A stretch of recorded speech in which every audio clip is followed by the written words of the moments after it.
राधे राधे। भगवद गीता से प्रेरणादायक कहानी। राधे राधे। एक ओक गांव में अर्जुन नाम का एक युवक रहता था। वह जीवन में सफल होना चाहता था, लेकिन बार बार असफलताओं का सामना कर रहा था। तो हर असफलता के बाद उसका आत्मविश्वास कम होता जा रहा था। उसे लगने लगा कि भाग्य उसके साथ नहीं है। एक दिन वह गांव के मंदिर में गया और वहां एक संत को भगवद गीता का पाठ करते हुए सुना।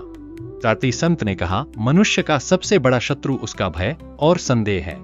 रजा। यह सुनकर अर्जुन ने संत से पूछा, मैं अपने जीवन को कैसे बदल सकता हूं? तो संत ने उसे गीता का संदेश सुनाया कि कर्म करते रहो, फल की चिंता मत करो। था अर्जुन ने उस दिन से निश्चय किया कि वह परिणाम की चिंता छोड़कर अपने कार्य पर ध्यान देगा। हेतु अगले दिन से उसने पूरी लगन और ईमानदारी से काम करना शुरू कर दिया। शुरुआत में उसे कोई बड़ा परिणाम नहीं मिला, लेकिन उसने हार नहीं मानी। 10 जब भी निराशा आती, वह भगवान श्री कृष्ण का स्मरण करता और गीता के उपदेश पढ़ता। धीरे धीरे उसके अंदर आत्मविश्वास बढ़ने लगा और उसका मन शांत रहने लगा।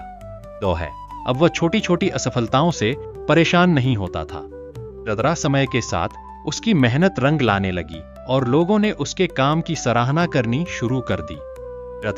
अर्जुन समझ गया कि सफलता एक दिन में नहीं मिलती, बल्कि निरंतर प्रयास से मिलती है। उसने अपने जीवन में अनुशासन, धैर्य और सकारात्मक सोच को अपनाया। कुछ वर्षों बाद वह अपने क्षेत्र का सबसे सफल व्यक्ति बन गया। लोग उससे सफलता का रहस्य पूछते तो वह मुस्कुराकर कहता, यह सब गीता के ज्ञान का परिणाम है। वह बताता कि जब मनुष्य अपने कर्म को भगवान को समर्पित कर देता है, तब उसका भय समाप्त हो जाता है। रघुनाथ अर्जुन ने सीखा कि परिस्थितियां चाहे कैसी भी हों, हमें अपने कर्तव्य से पीछे नहीं हटना चाहिए। 20 यही भगवद गीता का अमर संदेश है।